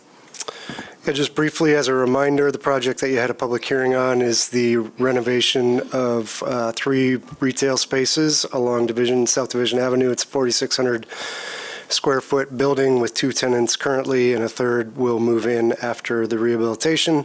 It's about a $240,000 project overall, with 7 jobs retained and 5 new jobs expected in the Burton Heights Business District. Great, thanks. Commissioners, any questions? All right, I know many of us are very familiar with this space and glad to see some investment there. So with that, I'll call the question. All those in favor say aye. Aye. Those opposed? It carries. And then, Commissioners, we have a companion item. This is a resolution approving a 10-year obsolete property rehabilitation exemption certificate for the same property located at 2037 Division Avenue South. Can I get a motion? So moved. Support. All right, moved and supported. Any additional questions or comments? All right, all those in favor say aye. Aye. Those opposed? It carries. All right, it'll take us to our last action item before we get to the briefing we have this morning. And this is a resolution adopting the Grand Valley Regional Biosolids Authority fiscal year 2025 operations and maintenance budget. And can I get a motion for that? So moved. Support. All right, moved and supported. We have Mr. James Hurt, who is very active with this body and represents our public services group to tell us about this item. Yeah, good morning, Mayor, Commissioner, City Manager. What you have before you is the FY25 operations maintenance budget for the Grand Valley Regional Biosolids Authority. As the Mayor indicated, I do sit as the chair of this board. And just to remind you, this is a partnership that the City of Grand Rapids has with the City of Wyoming for handling our solid waste. It comes out of the biosolids product from wastewater treatment. And it's been a partnership that's been in place for some time, and bring forward to you a recommended budget from the board. All right, thank you. Commissioners, any questions or comments? All right, seeing none, I'll call the question. All those in favor say aye. Aye. Those opposed? It carries. Thank you, James. Appreciate your work. All right, with that, that will quickly take us, in a quick 7 minutes, to our briefing. We do not have closed session, so we'll have that at our next commission meeting. So I will turn this over. Commissioners, this is a briefing and an update from the NCS, the National Community Survey. I believe this is the 3rd time we've done this over the last several years. And so we'll have a brief presentation today, and I'll turn it to City Manager to kick us off. Thank you, Mayor and Commissioners. As we continue to improve our efforts for community engagement, it's always important for us to hear what the community is thinking. And as the Mayor said, this is our 3rd time doing it. Some of you asked during the budget process when we would get the results. And this is our first public discussion, and we're anticipating many more follow-up discussions from today, but wanted to give you an oversight and overview of it. And we have several staff members and a guest that's going to help us through the details. And if you could hold your questions to the end, we'll come back and answer whatever questions you may have, both by presenters, but we also have key department staff in some of the areas of focus that's here to answer questions as well. Sure. Mr. Matthews. So, yes, this is the 3rd time that we've conducted this survey. The idea was to do it every other year. That got put off by a year due to COVID. We started this in 2019, really running in parallel to the strategic plan, understanding that one of the keys to the strategic plan was having reliable measures. One of the things to note about the NCS is it's one point of data, so this is community sentiment. Not only around government services and government performance, but just generally how they feel about the community at large across a variety of factors. The 3rd set of data is an important point, because at that point you have trend lines instead of straight lines between one set and the next set. Those are some of the things that we'll be talking about at a future date, and Ms. Riley Muckovitz is going to talk a little bit about that. But first, we wanted to talk about the trends that we've seen between 22 and 2024. And for that, from the National Community Survey, we have Joe Dell'Olio, who's going to run us through those results.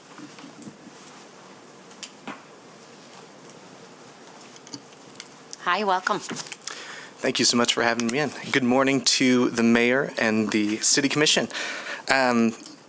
My name is Joe DeLolio. I'm a Senior Survey Associate at Polko National Research Center. Thank you so much for having me in person from our headquarters in Madison, Wisconsin. I feel like I always need to preface these by saying that I promise there's no conflict of interest coming from Wisconsin. I generally root for the Lions over the Packers, but please do not tell my colleagues.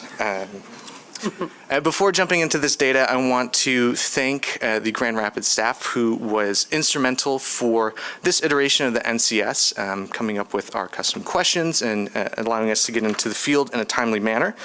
I'd also like to acknowledge my colleague Grace Arneson, who was the primary point of contact on the Polko side and did the bulk of the work for this important project.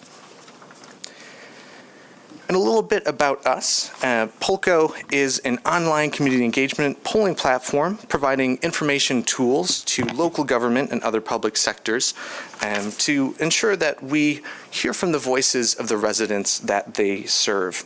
We make civil, verified community engagement online not only possible, but accessible.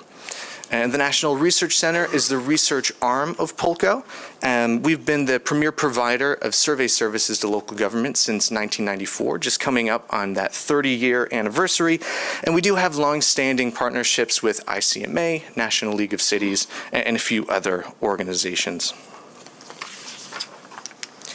And before diving into results, I want to emphasize that there are a variety of ways that these results can be used. And most commonly, the jurisdictions that we work with use their survey data to monitor trends in resident opinion over time, measure government performance and ratings of public trust, and to inform budgeting and strategic planning processes. Our results allow you to benchmark your community's specific characteristics to those in other communities across the country, as well as look at those trends over time. Our hope is that with these findings presented, it will spur ideas of areas that we'd like to dig in deeper. And about the national community itself, or the NCS as I'll most commonly refer to it as, it is a standardized 5-page comprehensive survey that allows municipalities to assess resident opinion about their community and local government. The NCS focuses on the livability of Grand Rapids by categorizing survey questions into these 10 main facets of community livability, as shown here. And these are the areas identified through extensive survey research as being most vital to creating communities that folks want to live in.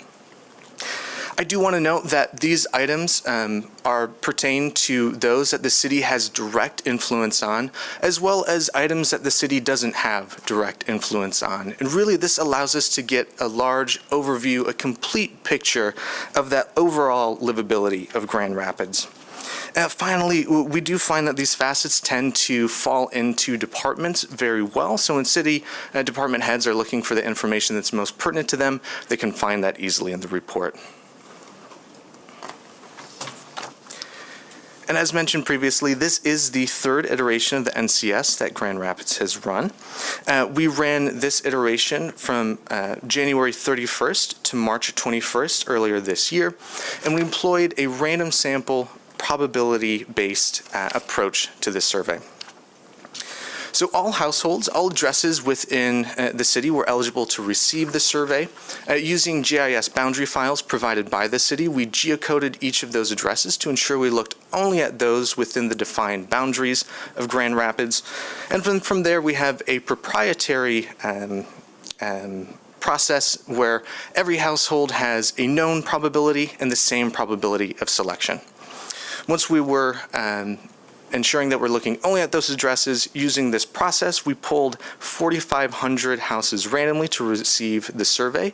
And from there, they had 2 points of contact. First of which was a pre-notification postcard, giving them some information about the survey and inviting them to respond online. This was followed by a physical survey and postage paid return envelope, again giving some instructions on what the survey was, and there was a link to respond to this as well. So each of these households, these 4,500 randomly selected households that received the survey, had the ability to respond online and via the paper copy. Of these households that we sent this survey to, we received 600 responses back, which correlates to about a 16% response rate at plus or minus 4% margin of error. This is right in line with what we'd expect for an NCS, actually slightly above average, especially given the number of households that we sent to. We generally see close to a 15% response rate at plus or minus 5% margin of error, so slightly higher than the average and a better margin of error as what we would expect to see. Now, along with this randomly sampled version of the survey, we did also open it up to the community at large. We want to ensure that everybody's voice is heard, whether they're randomly selected or not. And so for the final 2 weeks of data collection, we opened it up to the community at large for a non-probability open participation version of the survey. To this, we received over 800 responses to. Now, I do want to note that both the randomly selected survey as well as that open participation survey are statistically reweighted according to the census. So we look back at the 2020 census as well as the 2022 ACS, the most up-to-date information available, and we can consider some responses more than others to ensure we're getting a good representative look into the demographics that make up Grand Rapids as a whole. The data that we're looking at here today will pertain mostly to that randomly sampled responses, although we do report on that open participation data in the final 2 tabs of the report. And one of the advantages that local government have in participating in our community surveys is the opportunity to compare your ratings given by your residents to those in other communities across the nation.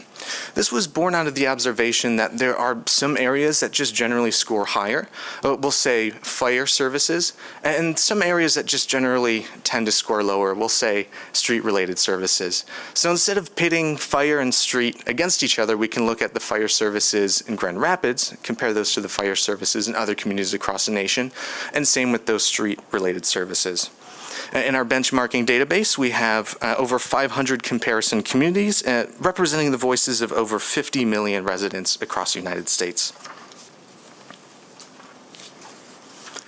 Now moving into an overview of these survey results, we do ask 2 questions directly related to those 10 facets of community livability. The first of which asks residents to place a quality level, that's that excellent or good that we see on the left-hand side. And then we also ask folks to place an importance level on these 10 facets of community livability. And the layout of this chart here is generally what we'll see in the report as well as the rest of this slideshow. We report on the percent positive, so that's that excellent or good, and on the importance side, essential or very important. And by asking this question directly about these 10 facets of community livability, it allows us, as just one way, to see areas that may be, relatively speaking, higher in importance and lower in quality, as we can see here in this butterfly chart that we do include in the report as well.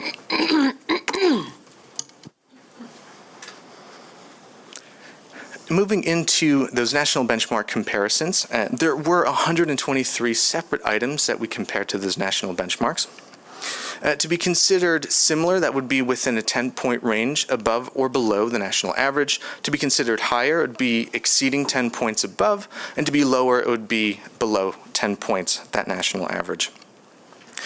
And I do want to note here that although I wish we had every community in the United States in our database, unfortunately we're just not there yet.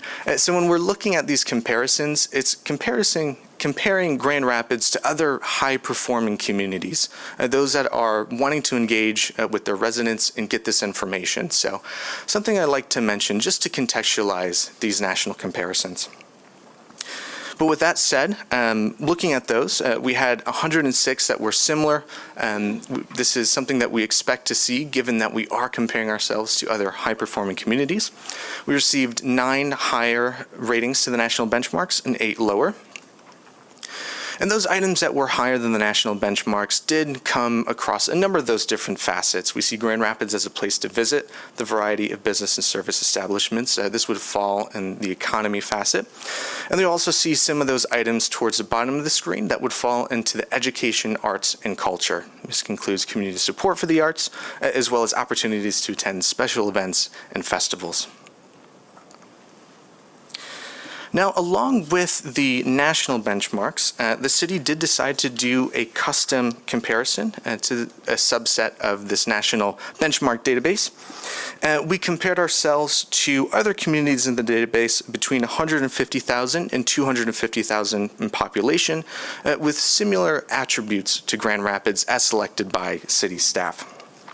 Again, there were 123 items for comparison. Vast majority were similar, 16 were higher, and 1 was lower. And looking at these items, again, they are spread out across a number of different facets. Again, we see a number of these in the economy, overall quality of life, those who recommend living in Grand Rapids to those who ask, the vibrancy of downtown and commercial area, employment opportunities, a few in that transportation facet, overall quality of transportation, traffic flow on major streets, ease of walking, and then we see this in the community design facet, opportunities, overall well-planned commercial growth, got ahead of myself. And then we see, again, a few of those items in that education, arts, and culture towards the bottom. And as mentioned before, one of the best advantages we have with doing the NCS multiple times, this being our third iteration, is being able to have those trend lines. While extremely helpful and important to compare ourselves to that national benchmark, just as much so with this being our third iteration is being able to compare Grand Rapids in 2024 to Grand Rapids in 2022. To be considered statistically significant, either above or below from the 2022 survey, an individual item would have to exceed 5 points difference. So we did see, again, a large number of items that were similar to 2022, 85. 36 were actually higher compared to 2022, and 6 were lower in ratings. And I won't read through all of these items individually, all 36, but I will preface this, as we saw previously, that the items that we saw higher in 2024 were, again, spread out across a number of different facets, attracting folks of diverse backgrounds, all the way to street repair, making residents feel welcome. We do see a number in safety, street fire prevention and education, ambulance, emergency medical services, transportation, again, street cleaning, street lighting, and utilities, so on and so forth. I let you all read through a few of these here before moving on. We have one more slide of these items.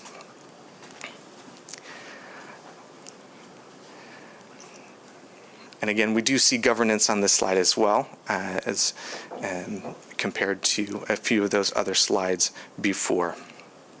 I'm going to take this opportunity to take a quick sip of water, give you all a little reprieve.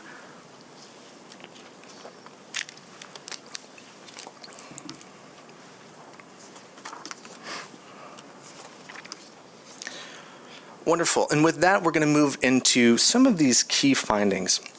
And with that, I want to note that these areas are what stood out to us as survey researchers. Y'all being the experts of the community, there will be many, many other highlights and key findings to be gleaned from this data. But with that, I want to start with the local economy remains strong, with many related items exceeding the national averages.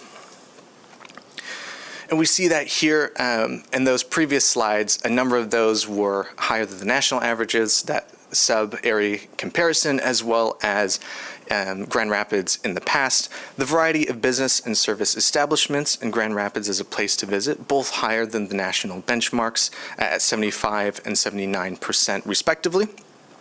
And then we see high marks given to other areas that were similar to the national benchmarks: vibrancy of downtown and commercial areas, overall quality of business and service establishments, as well as Grand Rapids as a place to work. I think it's especially interesting to note, too, that in contrast to nationwide downward trends in affordability markers, Grand Rapids ratings held steady or increased for affordable housing, affordable quality food, and residents' personal economic outlook.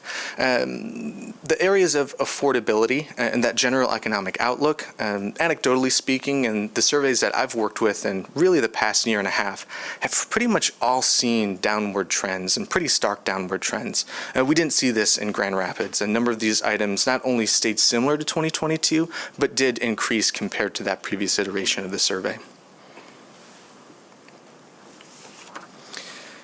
Grand Rapids arts and cultural opportunities are a valued aspect of community livability. And we see this here with very strong numbers being given to a number of items within this facet, and we're also higher than national benchmark comparisons. This included opportunities to attend special events and festivals, opportunities to attend cultural arts and music activities, community support for the arts, as well as overall opportunities for education, culture, and the arts. And our next key finding is that inclusivity is on the rise in Grand Rapids. And a strong, very strong number of these items we saw were statistically much higher than the previous iteration of the NCS. This included openness and acceptance towards folks of diverse backgrounds, valuing and respecting residents from diverse backgrounds, attracting folks from diverse backgrounds, and making all residents feel welcome. These were mostly similar to the national benchmarks, excluding taking care of vulnerable residents. And now moving into some of those potentially areas of focus. Again, this is what stood out to us as survey researchers. Many other highlights to be gleaned. But with this, residents consider mobility a priority. And really, this prioritization was concentrated in a few areas within mobility, really around that public transportation, bikeability, and walkability. We did see lower scores for overall bus and transit services, as well as the ease of travel by public transportation compared to 2022. And two areas that were lower than the national benchmarks included the ease of public parking, as well as street repair. Though street repair was higher in 2024 compared to 2022, those still remaining lower than the national benchmarks. And again, noting that really in mobility, it was concentrated to a few areas and really highlights the priority that folks place on these areas. We saw a number of areas within this facet that were higher than the previous iteration, and also those that were higher than the national benchmarks. This included increased walking or biking instead of driving. And we saw increased numbers of those who carpooled with adults or children instead of driving alone, as well as actually those who utilize public transportation instead of driving. So there may be that correlation of those that are utilizing these alternate modes of transportation, thus giving it an increased focus and seeing that number go down a little bit as far as the quality of those areas. Again, just that increased focus and really highlights the focus that folks put on it. But we also did see increases in a number of different areas, including street lighting, traffic signal, as well as street repair, which we touched on before. About 3/4 or 2/3 of residents, gave high marks to traffic signal timing, as well as that street lighting, and similar to the national benchmark with street cleaning. We also have crime prevention and law enforcement services remain an opportunity for additional focus. And similar to mobility, this seemed to be concentrated in a few areas of that overarching safety facet. High marks were given to the feeling of safety in residents' neighborhoods and downtown commercial area during the day, about 9 and 10. And strong ratings were also given to the feeling of safety from both property crime and violent crime in the city. Those areas of potential focus, both were lower than the national benchmarks, were really concentrated in that police services, which was still rated by slightly higher than half of residents, close to that 60%, as well as crime prevention, which was slightly lower but still close to being supported by about half of residents. Along this, we did see very strong marks given to overall safety services, fire services, ambulance EMS, fire prevention education, as well as emergency preparedness. Were all given strong ratings and did notice increased numbers in support compared to the 2022 iteration of the NCS. And then finally, we have education and childcare emerging as an area of potential opportunity. And similar to the previous items, this previous areas, this seems to be concentrated in a certain few points of that overarching education, arts, and culture. And we see strong numbers given to Grand Rapids as a place to raise children, as well as adult educational opportunities. K through 12 education was lower than the national benchmark, and we also see less than 4 in 10 giving positive marks to the availability of affordable childcare and preschool. And just taking this final slide here to note that this is what stood out to us as survey researchers. I know the city is working to go through this data and pulling out many key findings of their own. And certainly want to thank y'all for allowing me to come into the city and present those results for you. With that, I will hand it over to the city to go over a few points of their own.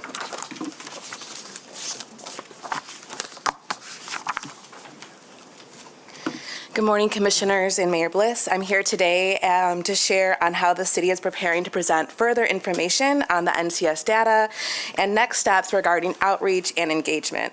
With my PhD in rhetoric and writing and a focus on community-based research and my past experience with conducting mixed methods and qualitative research, drawing on this expertise and with the input of the executive team, I'm preparing a presentation that further examines the NCS data and initial engagement plans. So we disaggregate data in accordance with the equity statement in the strategic plan. Identifying survey data by demographics and geography allows us to assess if city efforts and policies are equitable. So each time this survey is conducted, we are provided with a snapshot of community perceptions. Since we have now conducted this survey 3 times, and as Assistant City Manager Matthews has already mentioned, we are in a position to understand those perceptions as trends. So the focus for the July 16th presentation will be to share overall disaggregated totals and trends. We will spotlight some key factors and include performance indicators to offer additional insight to how the city continues to respond to the factors that we control addressed in the survey. The National Community Survey provides us with a view into the perceptions of community.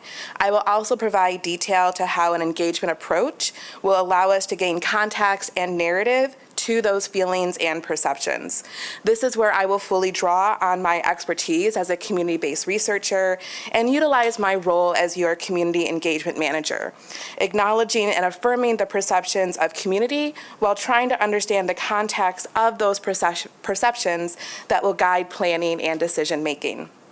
So this engagement effort will occur at July 30th at the Commission Night Out, which is, my favorite event of the year, at Gerald R. Ford Academic Center. So thank you for your time, and I look forward to presenting on July 16th. Great. Thank you. I will turn to our city manager to close this up and see if we have any questions. I'll just start by saying how much I always appreciate seeing the results of the survey. I've always said since being mayor, we needed to do more widespread, valid, reliable surveys within our community to hear from everyone who calls Grand Rapids home. I know sometimes we hear from a subset of the community, sometimes when they're most unhappy. So it's good to get some general feedback on city services, but also where people are feeling, what they're feeling around these different areas, both perception as well as being able to compare that to the data. So thank you all for your work. I also appreciate seeing the comparative data with other cities. I think that helps us see where we need to go, but also look at other cities who are doing better in some of these areas. So commissioners, any questions? We will have as before us on the screen, opportunities on July 16th to take a deeper dive, and then for our commission night out. So I'll turn to my colleagues to see if they have any specific questions or comments. Commissioner? Thank you, and thanks for the presentation. I had a point of clarity as we talked about the bench. I just want to make sure I go to the right page. The national benchmarks, and then we had some custom benchmarks, and it looks like there are some that are the same. What's the difference there? So what's the difference there? So the national benchmarks is their full portfolio of cities. Okay. The custom benchmarks is a refined list of comparable cities in terms of size. Got it. Okay. So some of them they're going to appear on both lists. Okay, so it's not items that we're individually selecting. Correct. Okay. Is I thought last year we had talked about, as it related, maybe this was customer, maybe it was national, about the ability to engage in, city government or civic, sort of become an informed and engaged citizen. Was that one of them in the past, one of those questions in the past? Okay. Did we ask that again this year? Yes. Was that, okay. Yeah, most of the survey is standardized by NCS year over year. Okay. In 2022, they had made some shifts in some of the questions and reorganized some of the categories. But the whole point of doing that is making sure that we're measuring the same thing over a period of time. So all of those are included, and they're in the full report, which if you all haven't received, we'll make sure that you get that as well. But all of those questions are covered as well. So it's not necessarily a question that we'll see in this national benchmark or custom benchmarks, but could be in the individual questions. It could be in the full report. So what it is that you see are the positive and negative trends. What you don't see are the neutral trends over time, just for the sake of brevity in the presentation. Okay. But all of that's included in the full report, and we'll make sure that you have that at the conclusion of the meeting. I think to your point, Mayor Bliss, I think sometimes, although I did get an email last week if somebody was really happy about something, they were just sharing it with us instead of something that was a challenge. I do appreciate that. I mean, I think the challenges as well, but sometimes we're hearing from, a core group of individuals. So, and I'll look forward to your presentation, Andrea, of some of that disaggregation. I think my last question was on, can we talk about maybe some of how we've used this with other partners in the past or how we intend to now? So when I look at some of the opportunities, one, let me say none of this is a surprise, I think, hopefully probably to any of us here and probably those of you who reviewed this. And so two of those items that were at the end that required, or that not required, but we're saying were some challenges were around education and childcare and mobility. And those are two areas, as I think, as you said, Andrea, are not necessarily, yes, we have a vested interest in it. If we can talk about, we don't need to review what all those relationships look like, but I'm interested to see how are we either connecting with our K through 12 systems or other partners, and obviously our partners in transportation with the Rapid. Well, each year when we receive this, we share those specific results with our partner agencies. Because we don't have any really directive authority over any of them. It's really up to them what they do with it at that point, but we can certainly use it as a precursor and a context for future conversations. But in terms of direct influence, that can be challenging. The library is always happy to receive it because they get great responses. So they get this. Yeah. They get a follow up, not just like a general communication as it relates to anybody else. Okay. Commissioner Sassi, Mayor, if I could. Yeah. Mayor and I were specifically talking about this point earlier this morning, and we're thinking we may want to, particularly on the K through 12 system, have this survey as an agenda item when we have our joint liaison meeting with GRPS to specifically inform them about all the areas, but to talk about that perception as well. Commissioner? Yeah, thanks, Mayor. Without being duplicative, I just also wanted to say I think one of the most important things we can do as a city and as a commission is have statistically relevant survey data that shows the sentiments of our community as a whole. I think, as was mentioned, oftentimes we function kind of as like a customer service center where, we hear the when things go wrong and not necessarily when things go good. And I also received an email this week of somebody who just wanted to reach out just to be appreciative of the work that our city is doing. So really just happy to see that we are extremely competitive with other cities of our size. And I'm super excited to kind of dig into some of the areas that we can take good and make it even better and use it as a community engagement opportunity to kind of get some more qualitative information on how we can do that. So thanks for the presentation. Great. Thanks, Commissioner. And then I'll come to you. Good morning. Thank you both for the presentation this morning.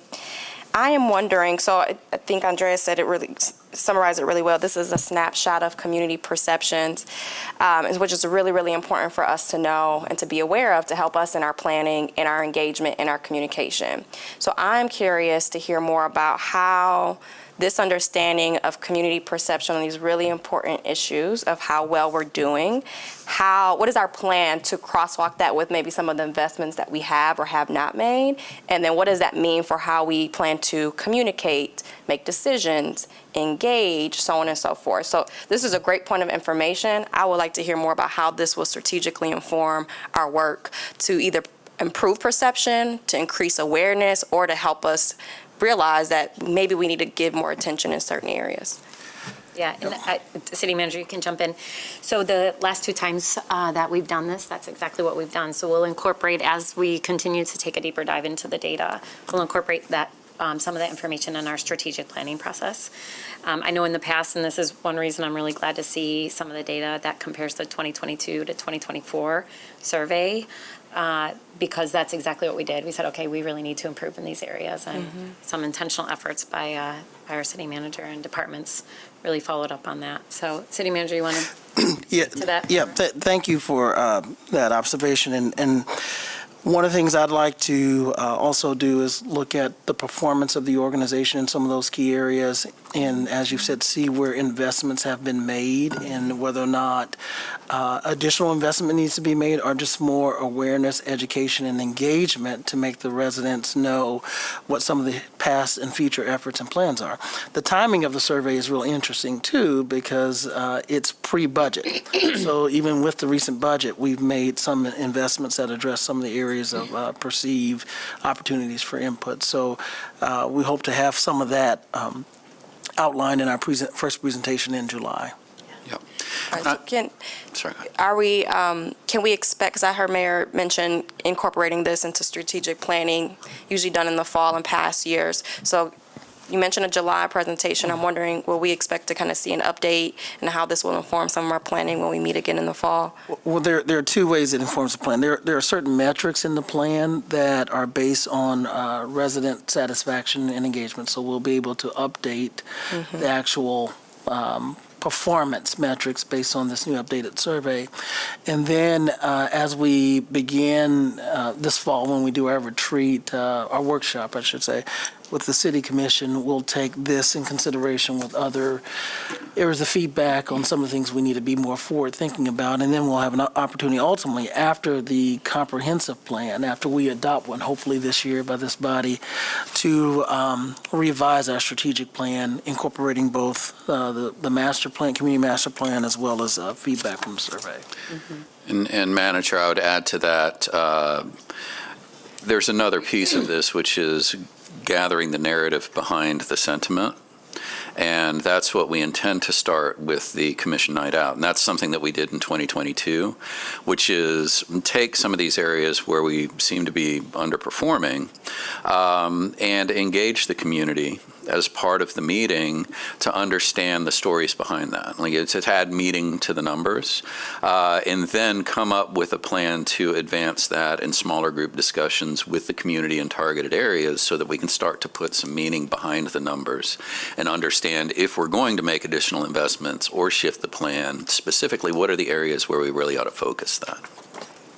Thank you. One thing when I was looking over the data, I was noting the feedback on street repair. And anecdotally, I think, well, we did the survey between January and March, our high pothole season, before we're out there actually fixing the streets. So some of them may just be timing of when the survey happens, but still good for us to look at. I find that interesting because out of all the cities in our region, we're investing more in street repair than anyone else because we have a dedicated millage. So maybe that plays into it as well. Yeah. Commissioner Knight? Just following up, thank you, Commissioner Perdue, for that question. That was kind of along the vein that I was going to ask, but also, and Andrea, you're probably going to go into this, but the demographic breakdown of who actually did these surveys and how that plays into how we direct our activities as we continue to move forward with our equity and engagement statements that we put out there, how that's actually in alignment with what we're doing. Yeah, I'll be interested to see the data disaggregated as well. And I always appreciate not just the demographic breakdown, but then also the geographic breakdown and sentiment that differs, especially if it's a significant difference between ward sentiment that can give us some real insight as well. Yeah.